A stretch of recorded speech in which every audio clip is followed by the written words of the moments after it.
Good day, everyone. So we are the last reporter. I am Rebecca Tan, together with Miss Viliatona and Miss Swati. So today we are going to discuss about information age, wherein this is the modern age regarded as the time in which information has become a commodity that is quickly and wisely disseminated and easily available, especially through the use of computer technology. So, meaning to say, this is the time or period wherein information is very accessible and very convenient. So here are our learning objectives. So at the end of this lesson, the student should be able to define information age, discuss the history of information age, and understand the factors that need to be considered in checking website sources. So let's define first what is information. So information is a knowledge communication or obtained concerning a specific fact or circumstance. And facts provided or learned about something or someone.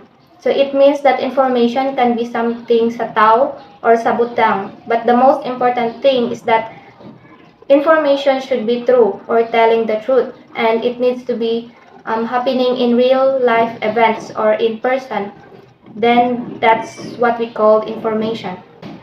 While information age is a period starting in the last quarter of 20th century, information become effortlessly accessible through publication and through the management of information by computers and computer networks. So when we are talking about information age, we should bear in mind that it is not only talking about computers, but also everything that is bringing information, like what we read in books, magazines, newspapers, even what we hear in social medias, television, or radios.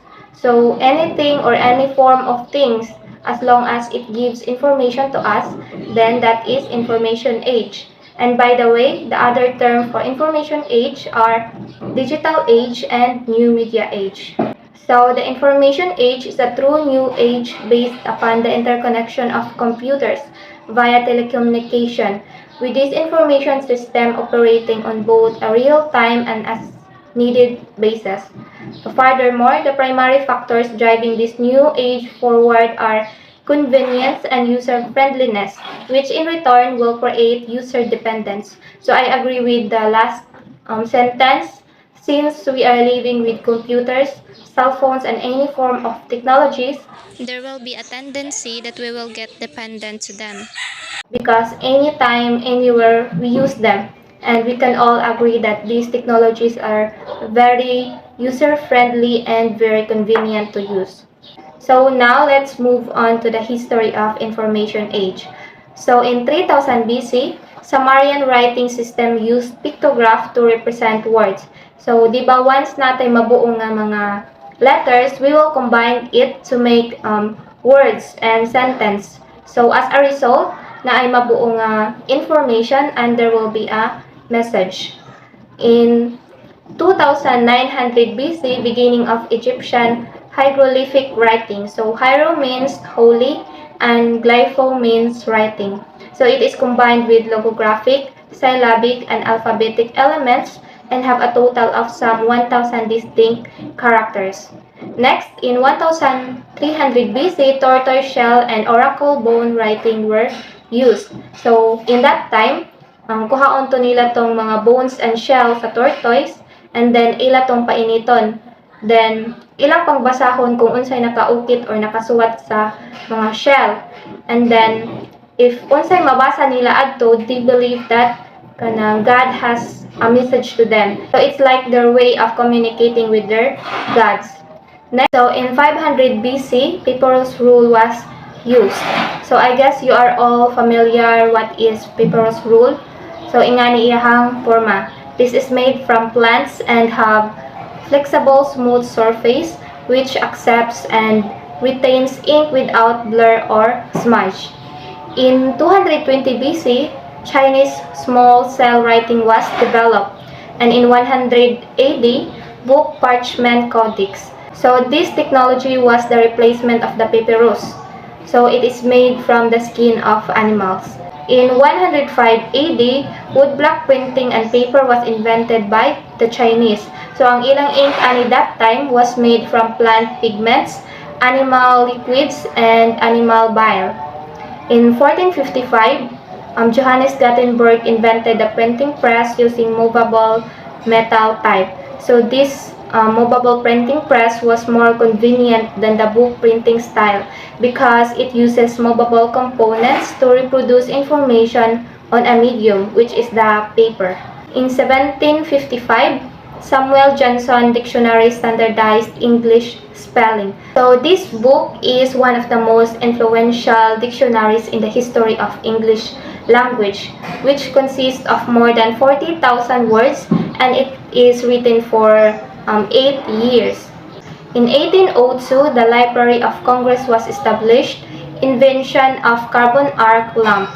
So, kaning Library of Congress, this is the largest library in the world and was established in the US, while the carbon arc lamp is used for projection and assimilation of information in the library.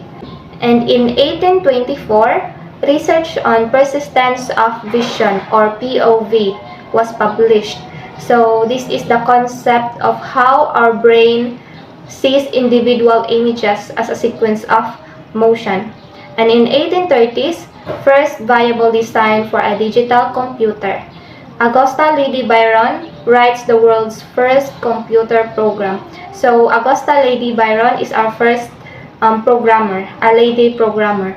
So next, in 1837, invention of the telegraph in Great Britain and in the US.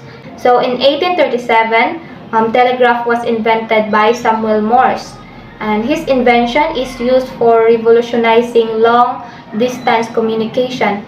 And it transmits electric signals over the wire laid between stations. In 1861, motion pictures were projected onto a screen. On 1876, Dewey Decimal System was introduced. In 1877, Edward Muybridge demonstrated high-speed photography. In 1899, first magnetic recording were released. In 1902, motion picture special effects were used. So in this time, they were already applying some special effects on their works. And in 1906, Lee DeForest invented the electronic amplifying tube or the triad. Then in 1923, television camera tube was invented by G. Vorkin. Then in 1926, first practical sound movie. In 1939, regular scheduled television broadcasting began in the US. Then in 1940s, beginning of information science as a discipline. So discipline that deals with process of storing and transferring information. So in 1945, we have Vannevar Bush foresaw the invention of hypertext. In 1946, ENIAC computer was developed. So ENIAC stands for Electronic Numerical Integrator and Computer. So it was the first electric general purpose computer and was built during the World War II by the US. In 1948, birth of the field of information theory proposed by Claude E. Shannon. And in 1957, planar transistor was developed by Gene Homey. Next, in 1958, first integrated circuit. In 1960s, Library of Congress developed by L.C. Mark or Machine Readable Code. In 1969, Unix operating system was developed which could handle multitasking. And in 1971, Intel introduced the first microprocessor chip. And in 1972, optical laser disc was developed by Philips and MCA. While in 1974, MCA and Philips agreed on the standard video disc encoding format.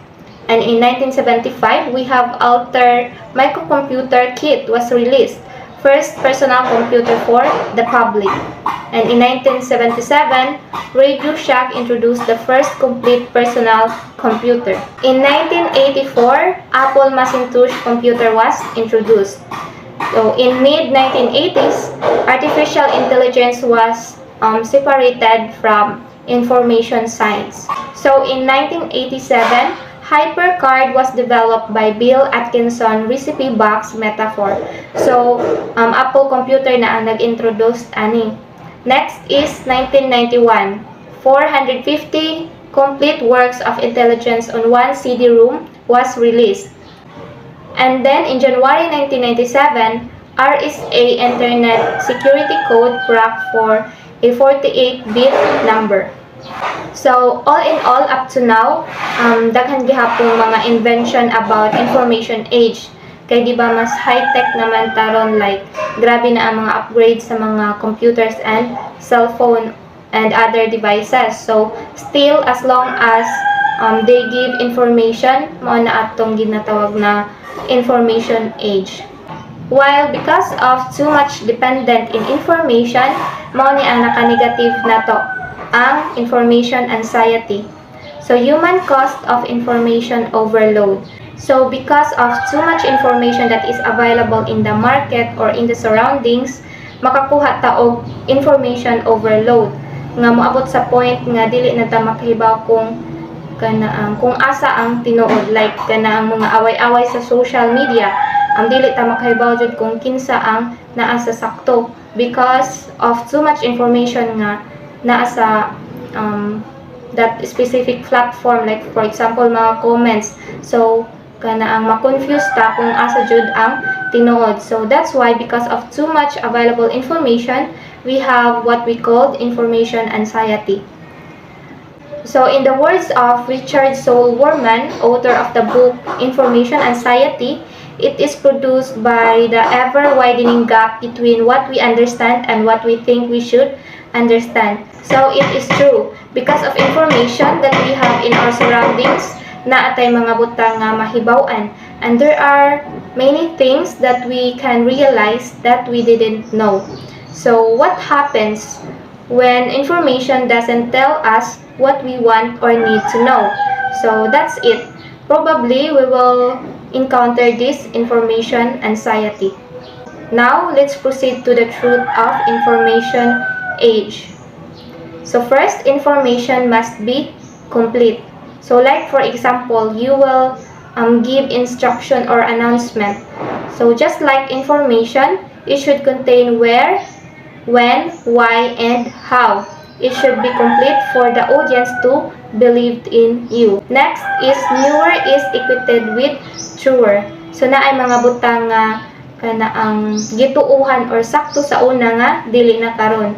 It means that kung unsa tong bag-o, mao toy tinuod. It's a little bit weird, but that's the meaning of that sentence sa number 2. Next is selection is a viewpoint. So for example, reading on a newspaper, then na kay part adto nga ang nakakuha sa imong atensyon or na interested ka. So this means that what you select, that is your viewpoint, your understanding, and your opinion about the information. Next is the social media sells what the culture buys. So parihara og entrepreneur. So ang dapat mag-sell ka og goods based on what people demand. So just like information, usually we post information online that will catch the audience attention and interest. So the fifth one, the early word gets the perm. So it has a similarity sa saying early bird catches the worm, because kung kinsa tong una mga makarelease sa information, siya ang una nga makredit or siya ang una nga mailhan sa mga tao. Then next, you are what you eat and so is your brain. So parihara na sa about sa health. Kung kintahay kahibaw ka sa imong kaugalingon nga pagkaon og junk foods is will cause negative effect sa imuhang body. So just like information, it means nga kung unsay imuhang gituuhan, like for example, puro mga negative or fake news ang imong isud sa imuhang utok, so mao na nay imong gipakaon sa imuhang brain. So ingana na jud ka maghuna-huna. So the remaining truths of the information age will be discussed by Ms. Villatona.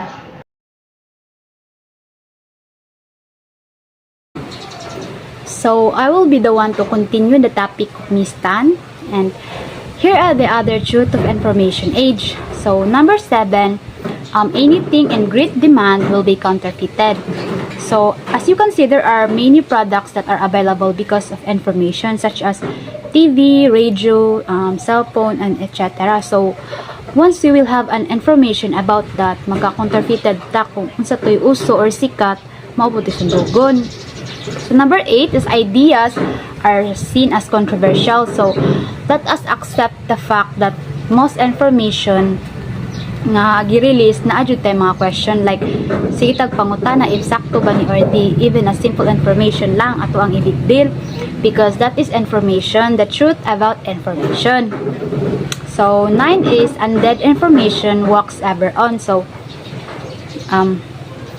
whatever we do, we can control or dili ta kapugong sa information like naadyo na siya o mo spread yun na siya. Then number 10 is media presence creates the story. So kung naay media, naadyo na story, naadyo na chismis behind that information.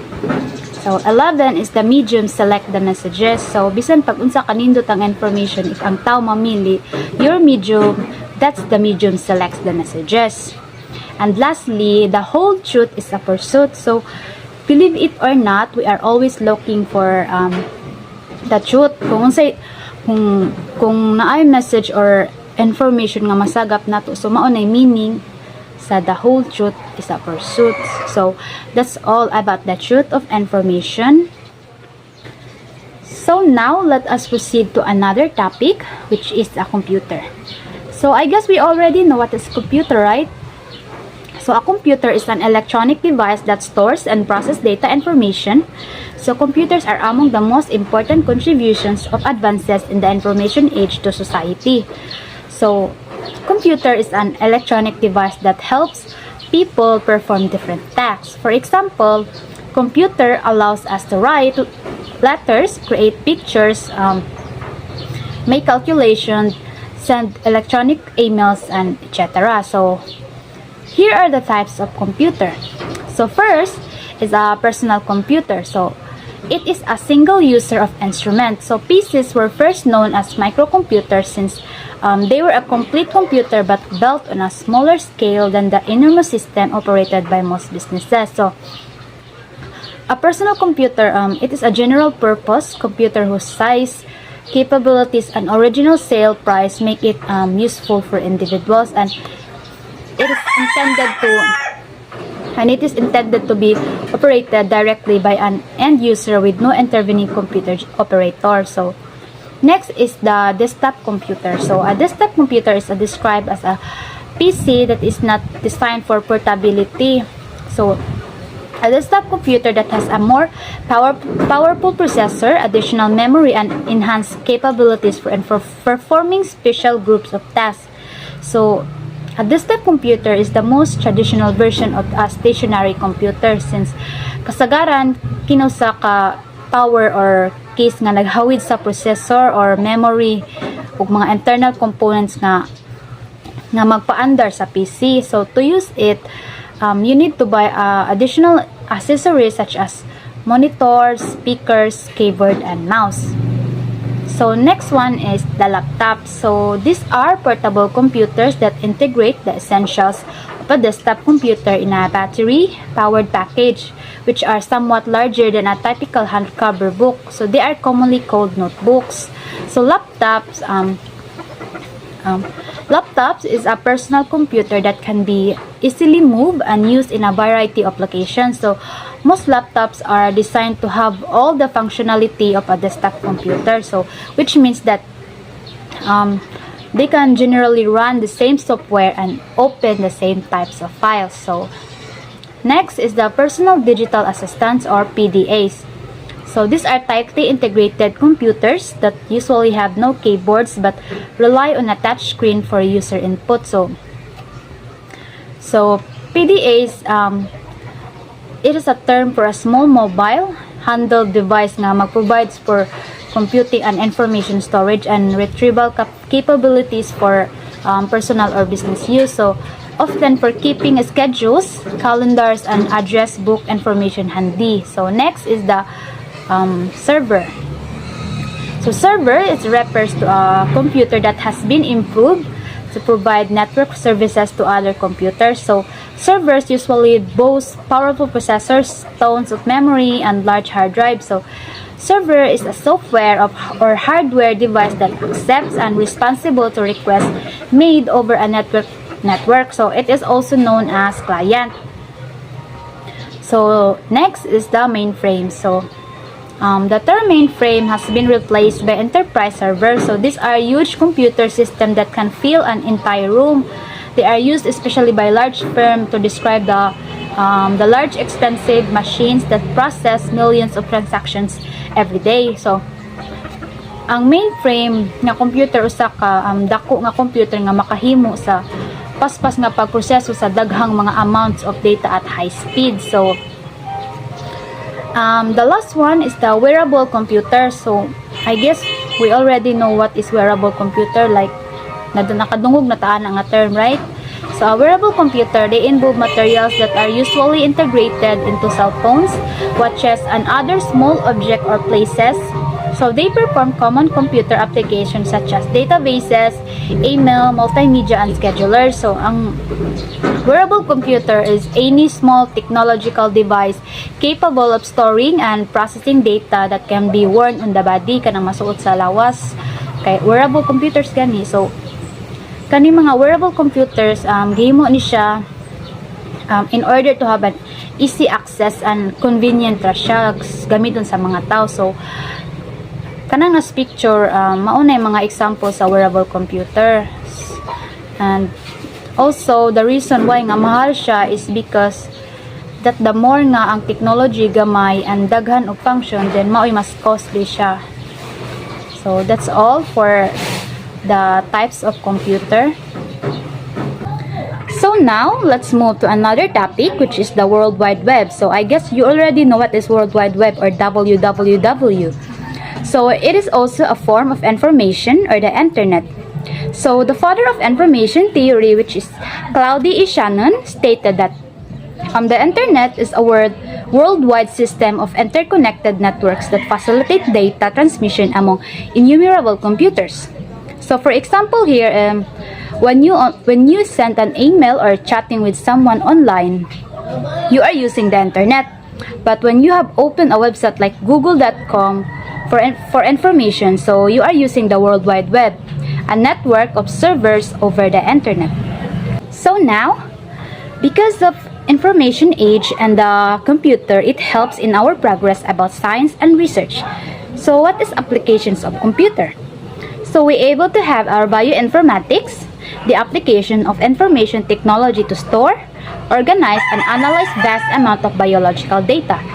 So we also have the Sts Group, protein sequence database, and the rational drug discovery. So because of computer, gigamit din nato siya sa science and research. So and lastly is the plant biotechnology. So that's all for my part, and I will give the next topic to Miss Suete. Thank you, Ms. Villatona. Next is how to check the reliability of web sources. Why do we need to check the reliability of the web sources? So, we need to check the reliability of web sources to avoid in getting information that is not right, because our aim in getting information is the truth and the fact, right? So, there are things that we need to check in order for us to get the right information that we needed.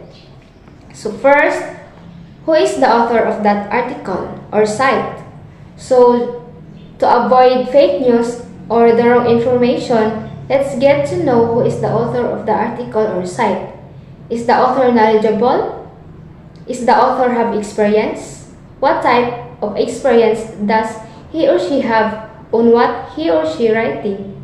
Determining the author for a source is important in deciding whether the information is credible.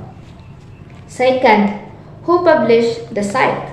So just like the author, it is very important to know who published the site and if it is credible. The reputation of the author and the publisher influences your confidence in a source. And as a reader, you always want to know who's providing the information for a website. Third, what is the main purpose of the site? Why did the author write it and why did the publisher post it? Okay, so it is very important that we need to know what is the purpose, why did she or he provide us that kind of information. Why did the publisher post it? Is it very helpful? Or is it because to provide general information on a topic? Or perhaps to persuade you of a particular point of view? In getting to know this, you are not just saving yourself for false information, but also you are helping others. So fourth, who is the intended audience? We also need to know if that information is for children, for adults, or for elders. Is it aimed at people from a particular geographic area, or is it for scholars or the general public? So we need to check this so that we can get the right information for us and to avoid any false information. And the last, what is the quality of the information provided on the website? We need to know what is the quality of information provided on the website to know if the author telling us the truth, if it is complete or it has something missing, or if it is questionable. For us to know when was the website first published, is it regularly updated? So we need to check for dates at the bottom of each page on the site. Next are the examples of useful and reliable web sources. So these are the following: AFA e-newsletter, American Memory, Bartleby.com, Great Books Online, Chronicling America, Cyberbullying, Drug Information Websites, Global Gateway, Google Books, GoogleScholar.com, History Sites with Primary Documents, Illinois Digital Archives, Internet Archive for Carly Digitized Resources, Internet Public Library, IPL2, Librarians Internet Index, Making of America, Maps, Nation Master, Nursing Sites, Project Gutenberg, SHMOP, State Master, and Virtual Reference. So those are the examples of reliable web sources that is very useful for us because this helps us to get the right information with reliable web sources. They provide the right information, the facts, the truth about the certain things and not the fake one. And that's all.